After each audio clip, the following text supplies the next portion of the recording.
So I'll just go over an overview of what it's been like to walk him. Sure. He's been better. Okay. I have been like increasing the number on this thing. Okay. But he's also doing the thing where, remember the last time we did the long leash and he was just yipping but still not doing the behavior we wanted? He's been doing that also on the walks. The walks, just normal field training. He's been doing it. One random person came up to me and told me he was a well-trained dog. So I guess it's kind of working. The thing I wanted to ask you about is, like, I'll be walking him and he'll be doing well, and then at one point I notice he's looking at me, and then next thing I know he jumps on me. Yeah. And I'm like, what? Yeah. Why? It's one of two things: frustration or overstimulation. Okay. So what's going on within that moment that he looks at you and then jumps on you? Nothing. Like, he's been doing it a lot at night. Are you okay? Yeah, no, I just saw a ball rolling there. Yeah, I've been doing it. He's been doing it more at night, which I know they have more sensitive hearing and smell, so maybe he's noticing stuff I'm not noticing, but I'm just like, there's literally nothing going on. Sure. Why? Sure. Something that's typically overstimulation. So, all right. So middle of the night, correct? I mean, middle of the night, like 8:30, 9 p.m. Okay. So Yeah. So you're not in bed yet, but it's like at nighttime. Yeah. Everything's winding down, and like you're just like watching TV, and then he looks at you, jumps on you. No, it's more like, okay, we're gonna do one final walk to make sure you're less of a butthole to me in the morning. Okay. So we're walking around, and then he'll like look at me and just jump on me. Sure. While on the walk. Sure. And the weird thing is he'll like be behaving relatively well. Sure. And then just look at me and jump on me. Sure. Yeah. I mean, I have an idea of what you're talking about. I've seen it. So dogs are very impulsive, or can be very impulsive. You know. Sorry, I'm laughing because I've been thinking about him as a teenager. He's just like, F you, Mom, I'm going to do whatever I want when I try training him. Sure. I mean, yeah, like especially last time, right, with what we saw there. But yeah, dogs can be very impulsive. So like, to you, it's just like he just looked at me, right? But for him, if there's like some stimulation going on within the brain, it just triggers to jump.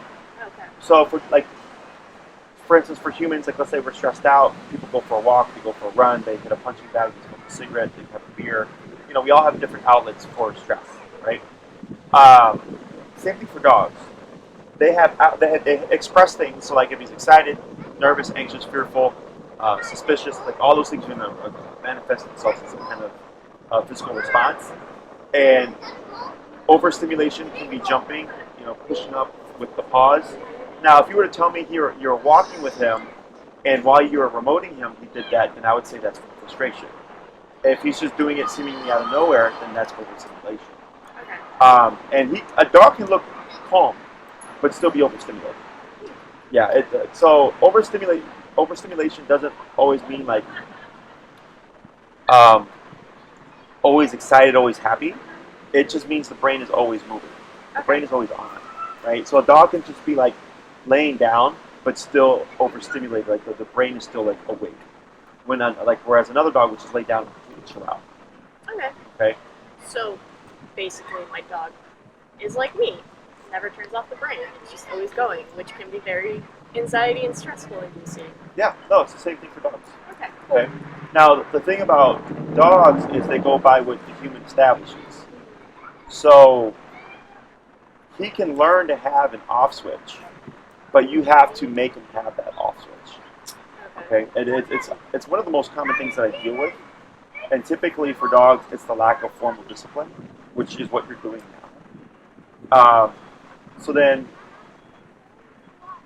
when I come into cases, and I may have even said it for your case, I think I said it sounded like he was anxious, overstimulated. Yeah. Right? Yeah. So, which all this makes sense then,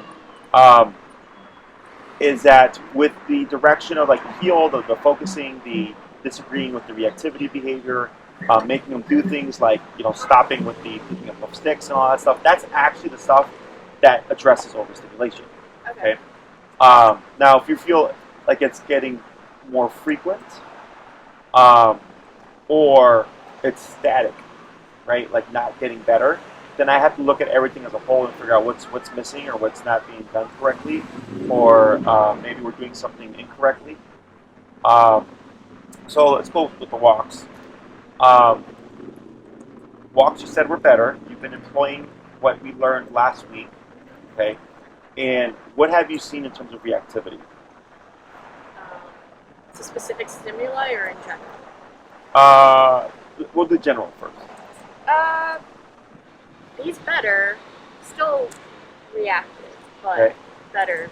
He no longer chases after FedEx or UPS trucks, which is a relief because for a while there, I thought I was going to die. Okay.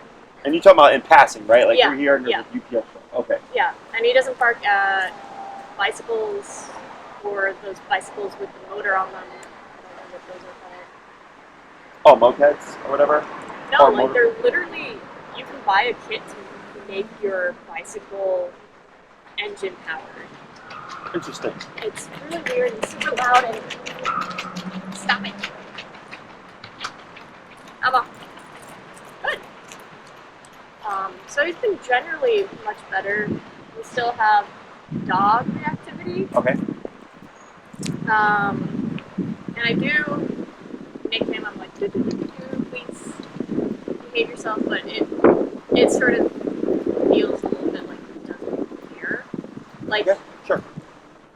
I think one of the weirdest things I notice is that I'll nick him and he'll like be a little bit more subdued but still reactive. Oh, sure.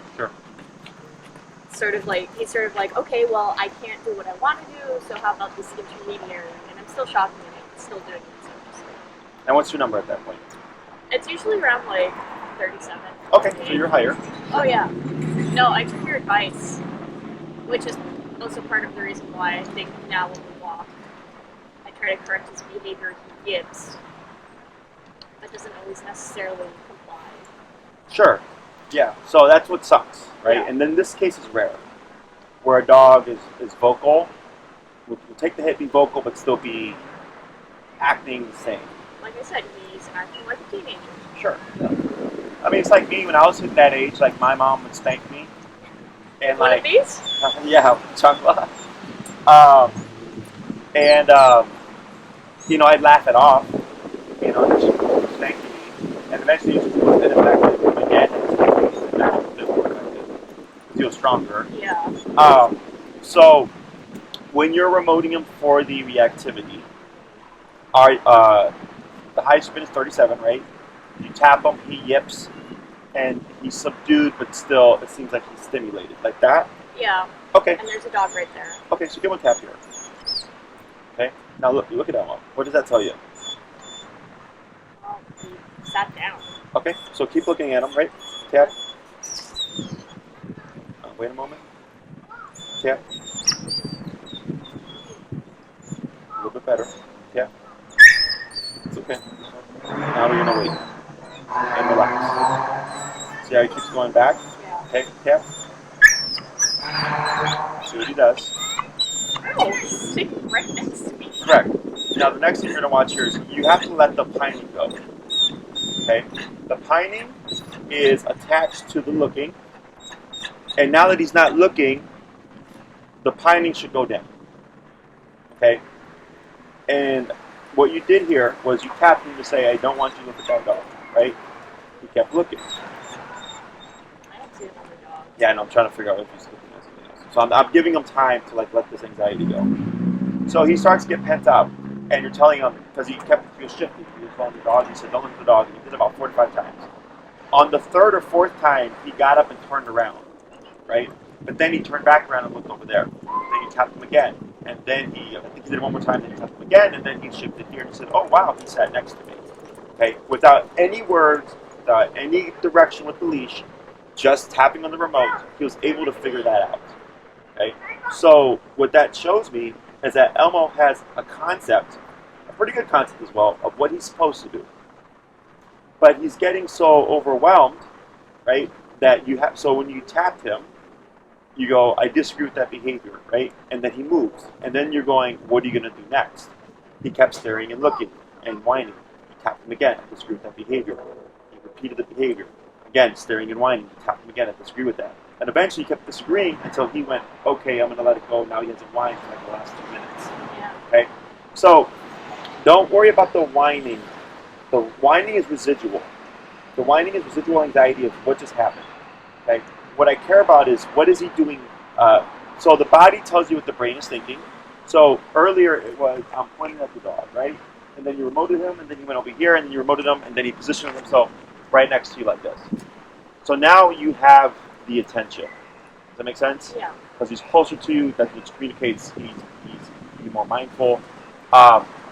And he was able to process all that with 5 or 6 taps and no verbal direction. Okay? But you have to give the brain space to think of it. Okay? So, like let's say he's being reactive. If I tap him at 35 and he yips and stops, he gets one to be reactive. 35 stopped him momentarily, but it didn't resonate. So then I go to 38 or 40. If it's me, I go to 40. 40, right? He's lunging and barking, tap. Right? He sits down. So he shuts up the barking, but maybe he keeps looking. So the looking isn't as intense as the barking. I thought it was a dog. Isn't as intense as the barking, but he's still looking. Right. So I don't need to raise it, but I'm going to keep it at 40. Okay, so then you tap him again. Oh. And all of a sudden you have full attention. Right? Right. So what tells me is the correct number is in the moment of reactivity, I want to squash the reactivity. Right? I want him to be quiet. Now I got him being quiet, but now he's looking at the dog. Now I want to worry about him not looking at the dog. But I don't need to escalate number for the with the looking at the dog because it's not worse than the barking. Does that make sense? If he went back to barking, 40 didn't work, 45. Okay, so I'm going, here's the consequence. What are you going to do? Okay, and then so when he decides, hey, that's my breaking point, I'm going to stop being reactive now, I go, good. If he goes back, like if he did this right off of one tap at 45, I wouldn't do anything.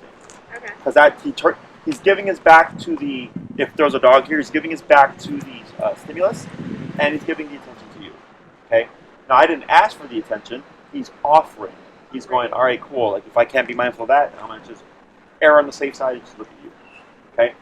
So, when you were correcting him for reactivity, were you moving or stationary? I was moving because they were also moving. Okay. So, it's best to be stay. stationary.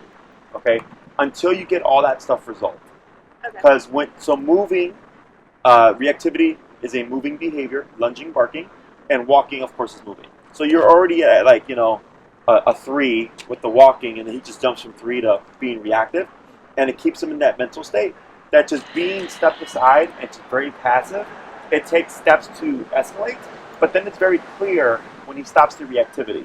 Right. Okay? Because the other thing is, if you're passing each other, then the dog kind of keep looking like what's going on, right? Right. Which you have to correct. So I make it very simple. I go, here we go. Puts his butt down. What are you going to do with this dog walking by? Okay? And some of my clients do it forever. Just stepping aside. Like there's no right or wrong. Okay? So for some of my clients, I'll tell them, like, your dog's great. You can walk past dogs. They're like, no, it makes me feel better. I go, okay, that's fine too. You know, they like stepping aside and having the control. That puts them, that makes them feel the most confident. I go, great. I get other clients that say, no, I'm going to walk past dogs. And they do, and it's great. And I get other clients that say, I'm going to walk past dogs, but their dog is so bad, right, that I'll tell them, like, look, I appreciate the very high goal, but your dog is such an asshole that you're better off just stepping aside and putting your ego aside, right? I understand that goal. I get it. I love it. But your dog is so bad, it's best if you just step aside, like realistically speaking, right? Okay. So that's a possibly a potential reason why, you know, if you think back to any moments that you're struggling with reactivity, I would think, how many of those times were you moving? And if you're like, oh yeah, 8 out of 10 times I was moving, then I go, it seems like that's part of the problem. Yeah. Okay? That and number, which you're doing much better. But even at 37 here, the whining and the bip, right, all that sound stuff doesn't always mean discomfort, physical discomfort. Okay? His stress levels could be so far up that when you're, you know, poking at him and telling him, like, cut it out, it's just, yeah, you know, startling. He's already on. It's like going to a haunted house. Yeah. Like, you go to a haunted house and you know, like, it's not real, but you still get scared, right? So it's the same thing for him. He's already within that. He's already in that zone, and then the remote is just kind of adding a little bit of a stressor momentarily. So then he has that vocal response. Okay. I care about what does he do after. Okay. And it took you 6 taps, but eventually you got him to disengage and sit right next to you. Now he's looking at a squirrel. Yep. Give a tap for the squirrel. Right? Great. Tap. Tap again. Yep. Because he didn't move closer to you, he moved closer for the squirrel. Oh. Tap. I'm like, oh, he likes me. There you go. Okay. Question so far? No, I think that makes sense. I just wish he'd whine. Not whine, but I wish he'd yip less. Yes, it sucks because you feel bad. I mean, I feel bad and people tend to look at me like, what the fuck are you doing to your dog? Yeah, what are you doing to your dog? I don't know. Training him? You're disciplining them. Dogs bite each other. Trust me, it happens to me too. Unfortunately, I've done this for 10 years. I'm already over that. Yeah. And I mean, I get some really bad dogs. Okay, so this for me is like low behavior, minor behavior stuff. Yeah. But everything that you're going through and experiencing is typical for the actions I'm doing. Okay? And we got a dog approaching here, just so you know. So then we're going to look at him, right? So he's not doing anything incorrect right now. But then I just watch the behavior. Now he's starting to shake, right? Yeah. Yep. He's starting to pucker the mouth. Puckering his mouth? Yeah, we'll look at that. Wow. Touching. See how he looks back that way. There. And you pretend like that dog wasn't there. Okay? That's what we would call avoidance behavior. He goes, I see that dog. It's okay. A glance is fine. Then he licked his lips. Do you know what that means? Stress? Yeah, stress response. What just happened stressed me out is what that means, right? Right. So here, dog's approaching.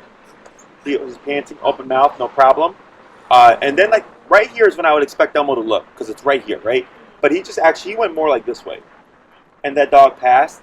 And at the very end, because it's behind him, that stressed me out, and then he licked his lips. Great. Okay, but there was nothing there that warranted a tap, so we don't tap. Nice. Okay, so I'm strict, but I'm fair. If I have to go to 127, I'll go to 127. But if the dog doesn't do anything, then I don't do anything. And I mean, like I think I told you, I have clients whose dogs are at 85, 95, 105. Yep. And I had one in particular, at 85, the dog would blow up. It would become reactive. And I kept telling him, like, I'm pretty sure you're too low. And then the following week, they're still struggling with it. And then the husband went to like 95, and he tapped the dog for one context 3 times. And she finally yipped and backed off. And for the rest of the walk, didn't do a thing to any other dog. Wow. But the previous class, she kept blowing up. Okay? And all he went was from 85 to 95. And I told him, there's your number. Because it didn't provoke her into reactivity. It stopped it, and then it stopped it for the rest of the walk. It's pretty incredible. Right, but it just takes, and the number is what always what it comes down to. So like, let's say he's yipping at 37, right? And then he keeps being reactive, and then maybe over the course of time you reach 70, and you tap him at 70, and he yips just like he would yip at 37. But then he doesn't do a thing for the rest of the walk. And you see tons of contexts where he would normally be reactive. Then I go, well, it's either he yips one time at 70 and you just get it done, or you have to correct him multiple times at 37 and he yips. And it doesn't resonate, he just keeps performing the behavior. Okay? So a lot of it's just being logical, and then, the emotional aspect of it just takes time. Push it to the side. Yeah. Why is he shaking so violently? Stress. Like you did correct him a couple of times, right? He heard that dog shit over there. But you see, and do you know how many go to tie that together? Did you notice that? That the dog shook? Yeah. Yeah. The jangle. Yeah, it jangled, and immediately after he looked, and then the whine came, right? So also be perceptive of those things. Because a lot of times things happen, and the owner goes like, I don't know what happened. yeah, and I go, well, this happened.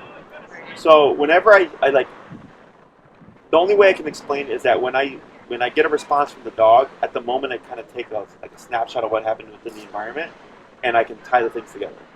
So like I had a client whose dog, we were doing recall, And then on one of the recalls, he was doing great. He was running back and forth, no problem.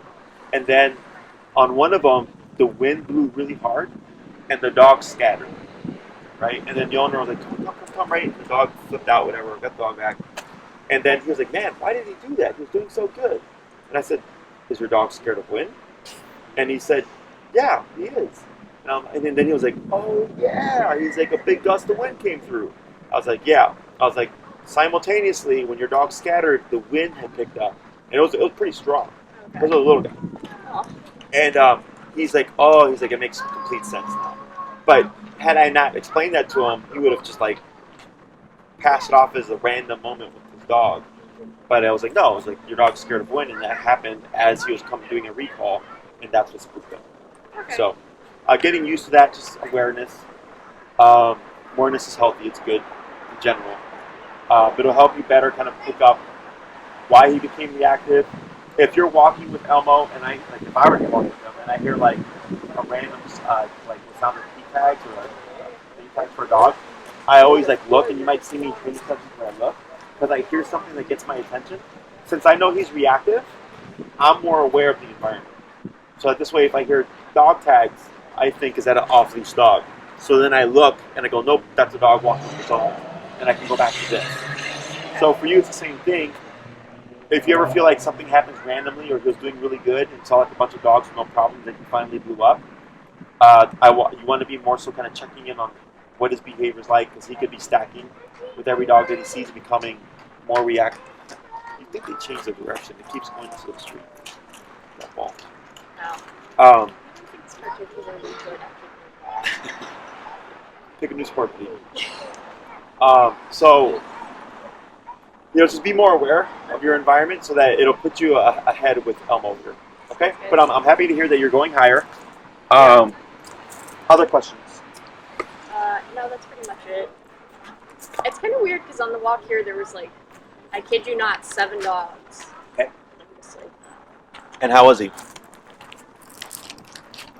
I made it a point to like walk away from the dogs or get some distance between me and Elmo and the dogs. Okay.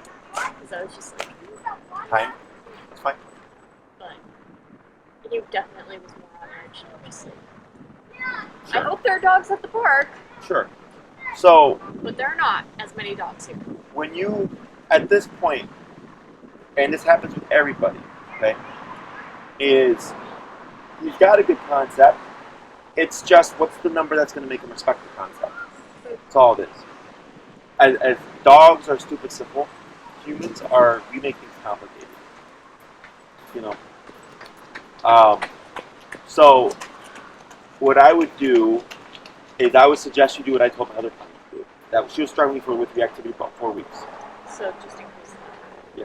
Sounds good. But what I had her do, because I gave her a very clear formula, and I said her number was 85. I said, do 85 for today. If it doesn't get better, tomorrow you're at 90. If it doesn't get better, the next day you're at 95, right? Yep.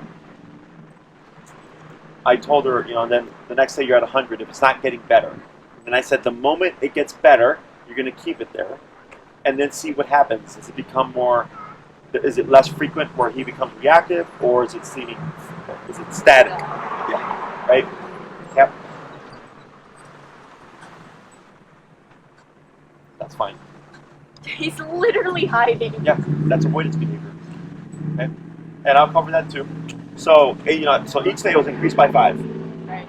And I was coming back week after week, and it was the same. And finally, one week, I come back and I said, "How would it go?" You're like, "Oh," she was like, "Oh, it was good." I'm like, "What?" It was like the first time she was ever like, "Yeah, it was good." And I was like, "How's reactivity?" "Oh, yeah, he's stopping now." And I said, "Oh," I was like, "What happened?" She's like, "I raised the number." I was like, "What is the number now?" 105. Okay, cool. Right? But her energy changed because for 4 weeks, because she was scared that she was going to screw things up, she was anxious because she could not stop the reactivity. Right? It was problematic for her. And then finally, when she says it herself, she said to herself, like, "I just have to trust the methods." I said, "Yes." Right. Here. I think it's Um, Oh, hello, buddy. did it land on him? No. He just Oh, sat next to you? sat next to me, right in front of me. Yeah, so she was keeping herself in, and I get it. And I kept telling her, numbers higher, positive number, because her dog was completely unfazed. So finally she hit 105, and then she saw how effective it was with stopping the dog, that she was relaxed because she's like, oh, there is an answer for this. It was just the power.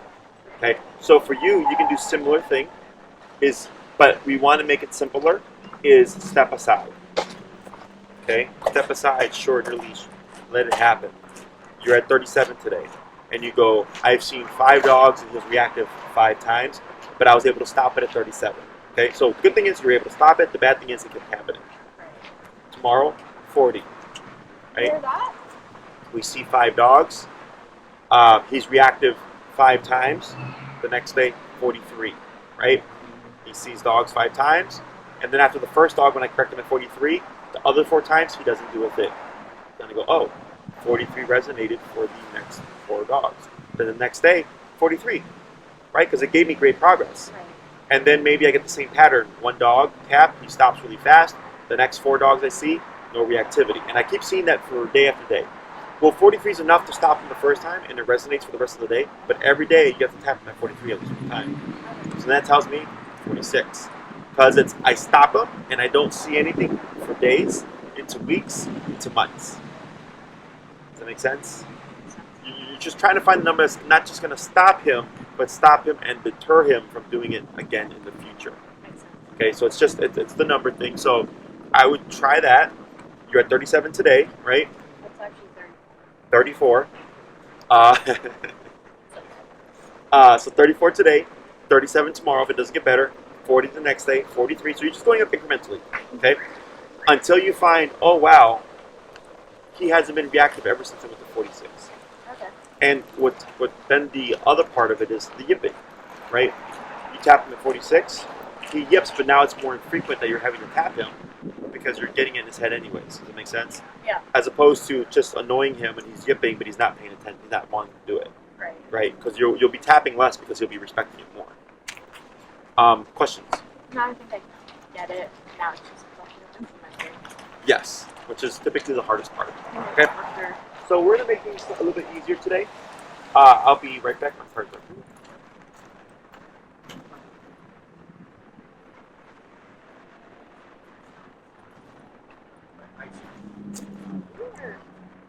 You're very scared. No. Okay, so on 2 Sundays ago, two Sundays ago, TJ and I were talking about, because we always joke, and I never know what I want, like, for anything, for dinner, for whatever, and so I was like, oh, let's just go look This at is a dog bed, I didn't know what's up. an elevated dog bed. All right. So we're going to take a tangent from the recall stuff, since I don't have Bill. And we're going to work on some stationary stuff. In the home, what does he do? Elaborate. Like, is he like all over the place? Is he No, chill? it's like the laziest dog ever. Okay, For the most part. okay. Where does he typically like rest and stuff? On the couch, in his crate, and the bed. Okay. I actually really appreciate the fact that this is crate. Okay. It makes my life a lot easier. Sure. Yeah, crates are good. So what we're gonna do here is I'm gonna suggest you do a bit more control over Elmo on a regular basis. So we have like the walking stuff, right? That's on the walks. Watch here. Mouth open. A little bit too long of a look. So good tap here. And there he goes. Good. So actually, before I forget, going back to this, right? The going behind you. What is that? Literally like Yes. What behavior is that? here. Not fear. Stop. It's avoidance. Okay. So, you ever been like at a store and you see someone you don't want to talk to, and you go down like a different aisle? Well, you can relate, right? Yeah.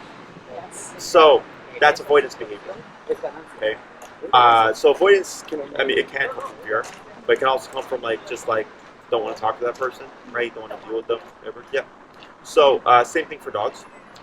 So here, whenever we deal with any kind of aggressive responses, reactivity is in that category. I always want to see avoidance, right?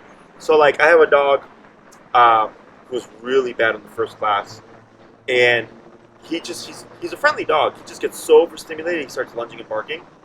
But the last time I saw him, like this was his owner, right? And the dog would walk by and he'd take his head and go like this. And he'd literally put his head behind his owner, her leg, and then it would pass, and then it would come out and he'd go like this. Okay?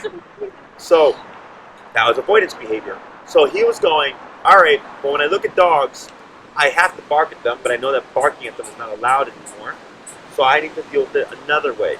So instead, he started doing avoidance and moving his head behind his owner's leg so he's not looking at the dog.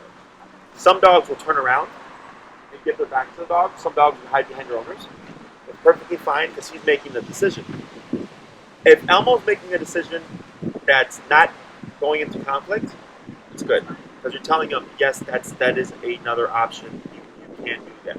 Okay, I don't care that he likes looking at the dog, right? I just care that he doesn't blow up, and we need to have avoidance first.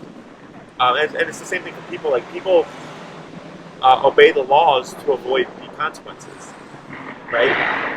Same thing for dogs, but the consequence for him, it's not that he knows that it's a thing. It's just like you reinforce the fact that hey, when you do that, this happens, and he goes, well, I want to avoid that, so I'm not going to do that the next time. Okay, so it's pretty simple. So here, what we're going to start doing is a bit of duration control. You can dip down your collar. Let's go down to 22.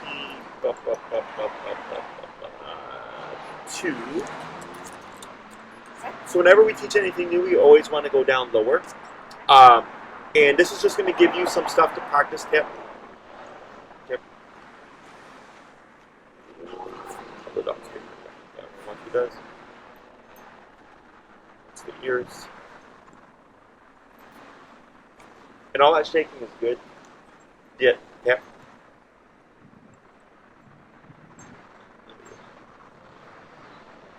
See how he kind of scoots closer to you?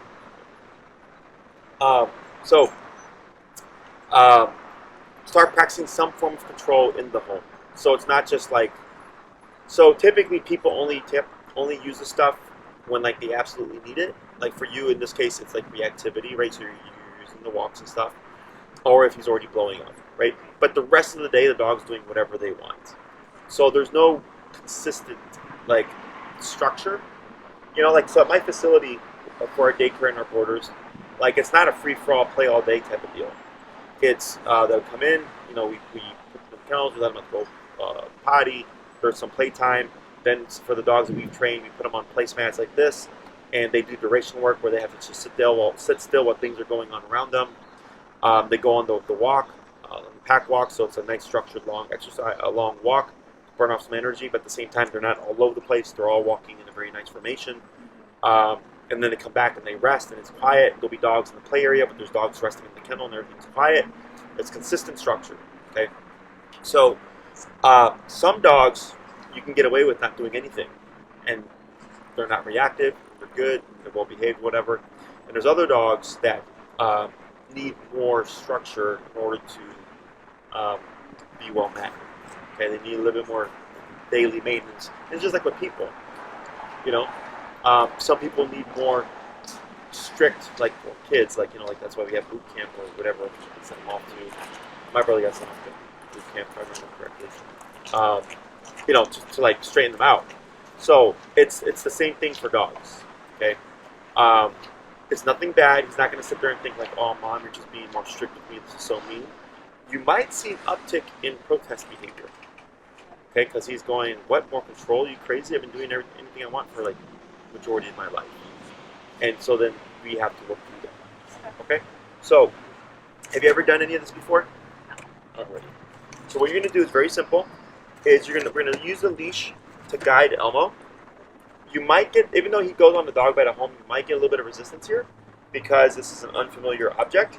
So if he starts to like push on it, what I typically do is just brace it with my foot, and then I choke up on the leash, and you're going to be tapping and pulling towards the placemat here until all of Elmo is on the mat itself. Okay. Once he's on the mat, you will stop remoting, You're going to wait a moment. Now, if he goes on it and then off it, you need to counter him and start remoting back towards this way because he went that way. Okay, so you're always pulling him towards the placemat and almost always going opposite to what he's doing. Once he's on there, everything's good. We don't need to do anything. And then you're going to go ahead and release him with the word break. And then we're going to repeat that a few times, okay? And I'll coach you through it. It's very simple. Sounds it. Okay, so go ahead and approach it. Should I have him to my left? Doesn't matter because we're not doing any kind of formal heel here. Okay.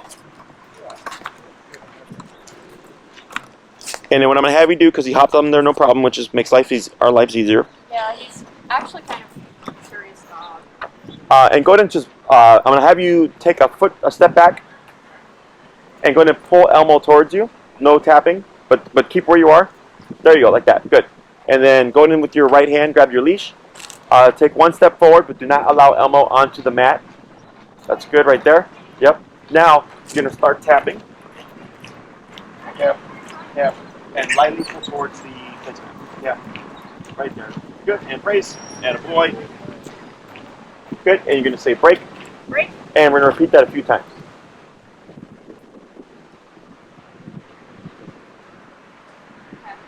And then back, break and pull him away. There you go. Good. And go ahead and tap, tap, and pull towards the placemat. Tap, tap, tap. There he goes. And a boy. Go ahead and go down. Let's go from 22 to 16. Good. Break.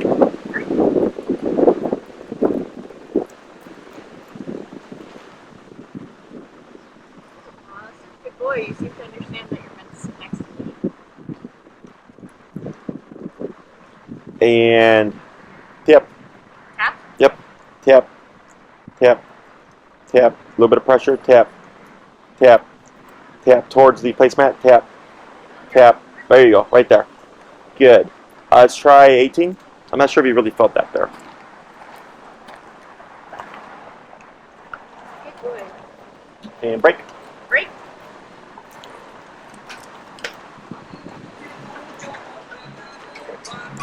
And tap. Tap. Pulling him towards the tank. Yep. Tap. There you go. Like that. Good.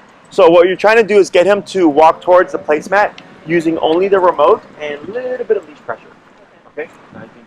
One more. Break. Break. I think he likes the bed. Very fancy there.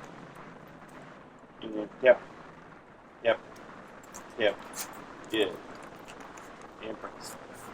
Good boy. You even dropped your stick. You never drop your sticks. Now we're going to cue break. Break. And what we're going to do is we're going to send about from here. Okay, so you're going to take about another 2 feet back, and you're going to refrain from moving forward like this. You're going to keep yourself here, and just choke up on your leash and use that leash tension with the tapping to get them to flush forward. To the mat? Correct. Yeah, yeah. So you're removing yourself from like kind of walking them over, and you're more so making them figure it out just through the tapping and the leash pressure. Okay. Okay. Go ahead. Almost break. So I'm gonna reduce and tap while pulling him towards now. Correct. Okay. Do I have to say anything or just pull him? Not yet. Okay. Tap. Tap. There you go. Right there. And a boy. Praise, praise, praise. Good boy. Up. Tap. Tap. Tap. Tap. Right there. And a boy. Good job. Good boy. And break. Break. We're going to do 4 more. So cute. That's why, yeah, that's why it was like. Kind of. Okay.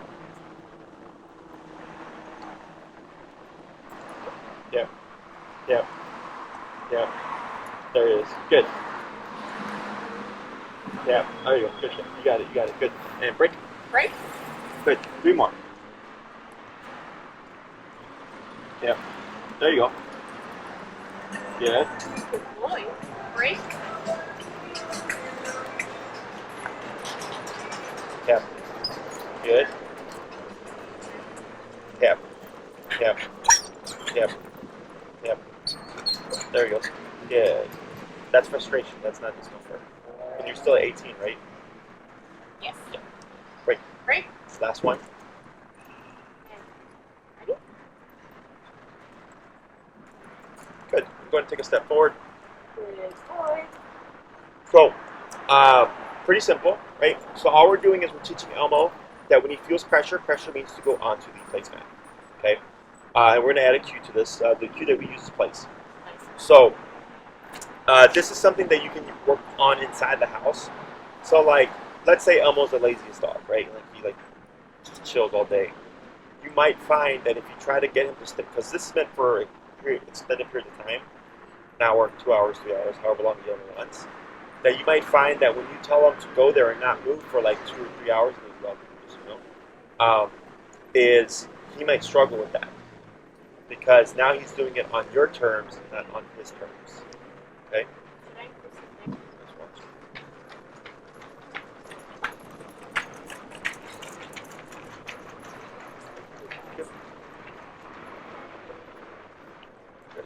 And here he starts sniffing at the end. So yeah, so now like it's like now that you're putting him and telling him to stay put on your terms, then you might start to see like he's gonna be wanting to sneak off, kind of a little bit more whiny because he's not doing it on his own accord. Okay, so that's protest behavior. So it gives me something to challenge him with within the home to work on that behavior. Protest behavior manifests itself out here as picking up sticks, chewing on sticks, and all that stuff. In the home, it would be he's on the placemat, but he's very whiny, or he's very he moves around a lot, or he keeps trying to sneak off. And it's going to manifest itself in different ways. Okay, so it allows you to work on that to teach him you're not going to get your way, and just chill out. Okay. Question so far. Will he start barking more in the house? He shouldn't. Now, if he does, you can correct him. Correct. So what you would see in the beginning, let's say Elmo is on the placemat, and you correct him for barking. Okay. What do you think he may do? Fine. What else? Walk around on the placemat. Maybe bark at me. Protest. To the correction. Yeah. Okay, what else? Honestly, he might try to run and run. Yes, that's the one I was looking for. Okay, so why do you think that is? Because he doesn't want to deal with it. Close. Confusion usually, because if he's on the placemat, right, and then he barks and you remote him, a lot of dogs in the beginning think that it's the object that caused that to happen. So then they remove themselves, and then they can go to run and hide, whatever. So then if that happens, I correct him for the barking, he tries to, jump off, I keep remoting him and lead him back onto the placemat. So then he goes, okay, he's like, I was on the placemat, I barked, I got corrected, I jumped off, I kept getting corrected, and then it stopped, so I got back on the place that I thought was the reason why I was being corrected for, right? And we keep repeating that. It usually takes about 3 to 4 times. And then finally, he may bark, and then you'll correct him, and instead of jumping off, he'll just relax. Because he's distinguished or deciphered, like, oh, the tapping isn't for the being on the placemat, the tapping is for the barking. Okay? So, but any whining, anything, I don't care if he's, so with this command, it's more lenient. He can sit, stand, or lay down. I don't care what he does, he just has to stay within on the area. Correct. Now, you might, in my pit, when she was a puppy, was a brat, and I remember, like, I'd put her on a place, and I'd go to make a sandwich, and I'd come back, and she'd be like this. Like on the floor, like literally one toe, like this, like that, right? So now I would correct her and lead her back. So dogs are very smart. She knew she had to do something with the bed, but she was playing with the boundaries. That's pretty funny. Yeah. I think I have a picture somewhere where she's just like sprawled out. She's got like one leg on it. Whining you can correct. And what's nice is that it gives them a reference point because it's, relaxed. We got another dog approach, by the way. It's, like just chill. Like there's no reason for you to be whining, right?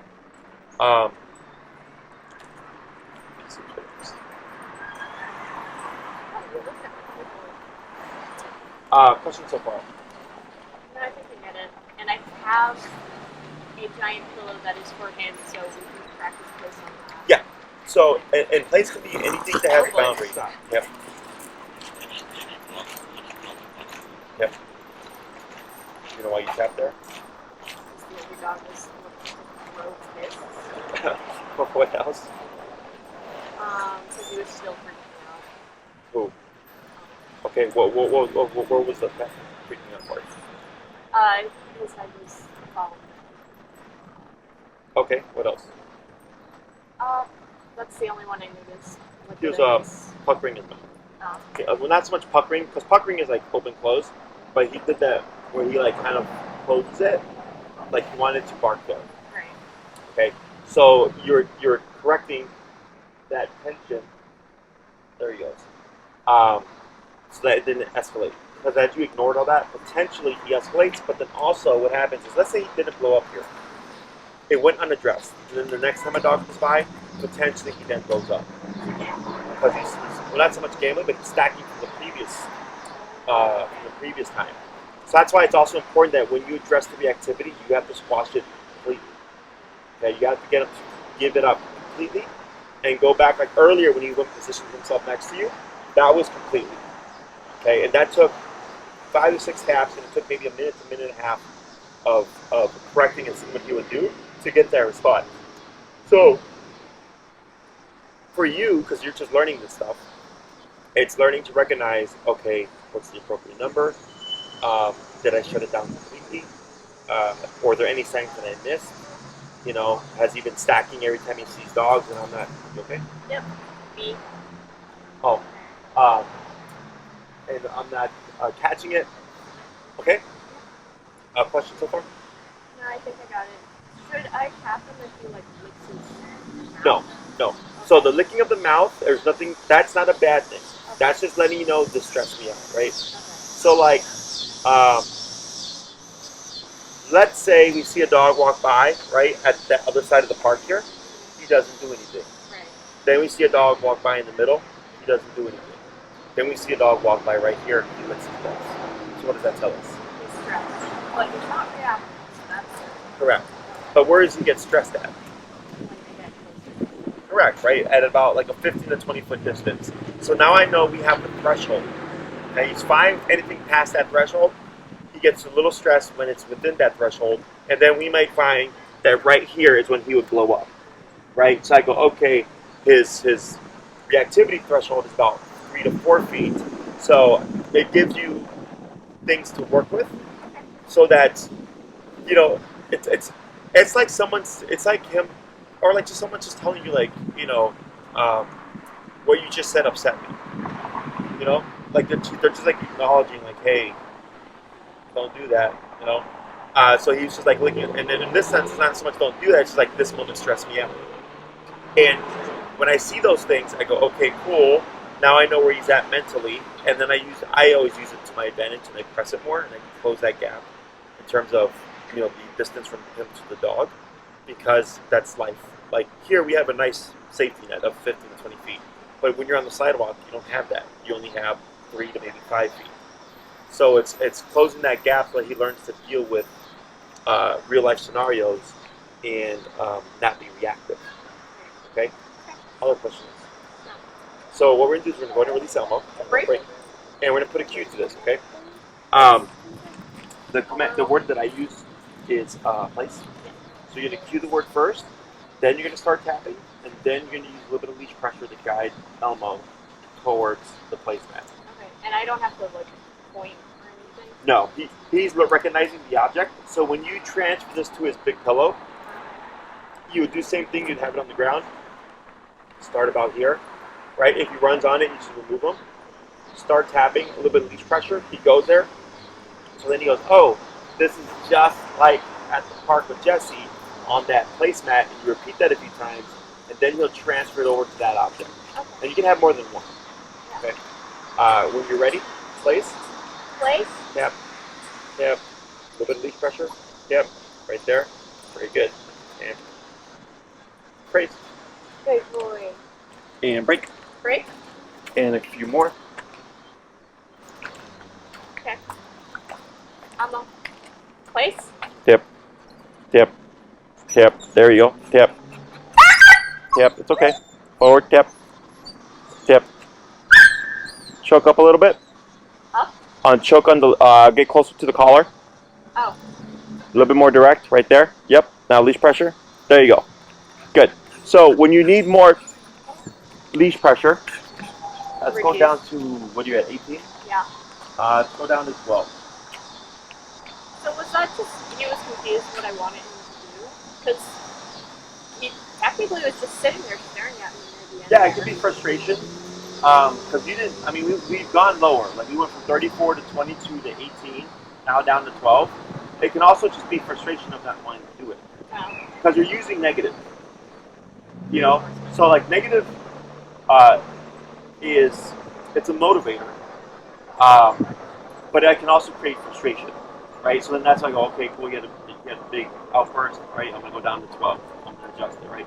But ultimately, if like let's say a dog came back and he was being reactive, that's where things get really tricky. Because you're trying to balance between him stopping the reactivity, but him also not being so vocal and stuff. The reason why we're really adjusting it here is because it's just obedience stuff. It's just go here, right? But if it became we cross over into the behavior realm and it's like, okay, don't be reactive, then we have that higher number, and I don't care about the yelping or not. Because he's not meant to do this stuff.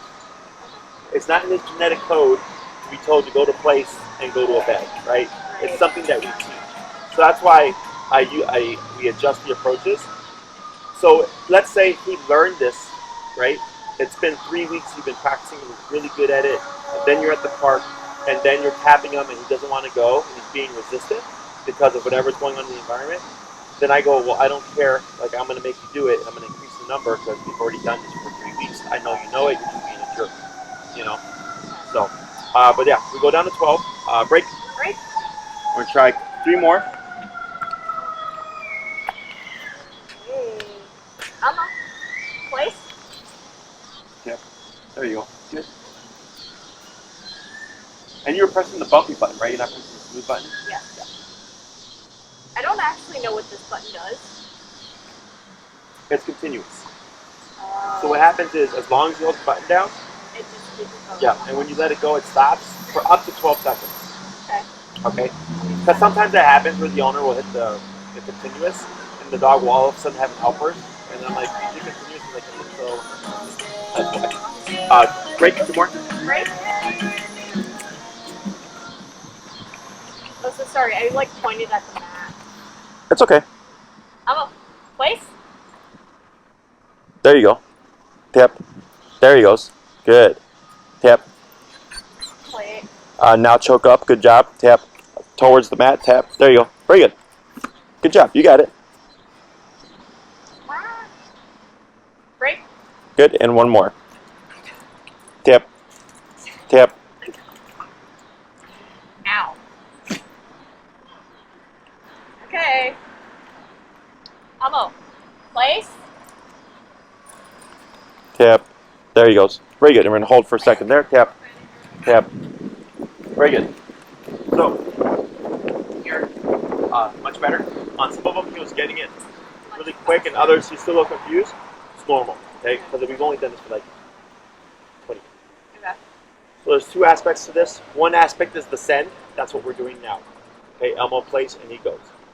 The next aspect is go there and don't move for the next 30 minutes, 2 hours, or whatever it's going to be. Okay. These 2 things you work on separately, but you can work on at the same time. Okay. So this exercise, 2 times a day, 2 to 3 minutes. Place, break, place, break. And what you'd want to do is start doing it from different directions, because dogs are really about habit. So if you always send from one particular direction, he'll get it from here. Then one day you decide to send him from over here, and he's not going to know what to do. Okay, so right off the bat, you can start that as soon as today. Okay, send from different directions. And then what you can do is, like, let's say you do a session and you decide I'm going to work on my computer for a bit. Place the bed next to your table or your desk. Elmo place, you send him, and you can step on the leash or whatever and just do work, right? 30 minutes later, he tries to sneak away or starts to like move and stuff. You just remote him back onto the area. We do not repeat the command, and then you go back to work. And then 15 minutes later, he tries to do it again. You remote him, he goes back, and then you go back to work. Okay. So you're teaching him, when I send you here, you're going to stay there and not move until I release you. Okay. And he needs to be able to try the attempts of escaping in order to learn that they can't do that. Okay. So you can do any length of time. Like when we teach this at my facility, right off the bat, we're doing 2 to 3 hours. Okay. Like the dogs do a lot of duration work because they're like little kids, right? Kids like move. So Yeah. to get them to sit still for an extended period of time is very mentally exhausting. Okay, so it's not a physical exercise; it's a mental exercise. And we've had a lot of dogs make great progress. Like we've had dogs that are so anxious that they wouldn't lay down, but they would like literally be standing on here for days. Like every time you put them on, they'll just stand there because they're so uncomfortable. And then eventually you see them relax and start to lay down because you can only stay in that emotional state for so long. So I would try this out, see how he does. If you start to notice like, wow,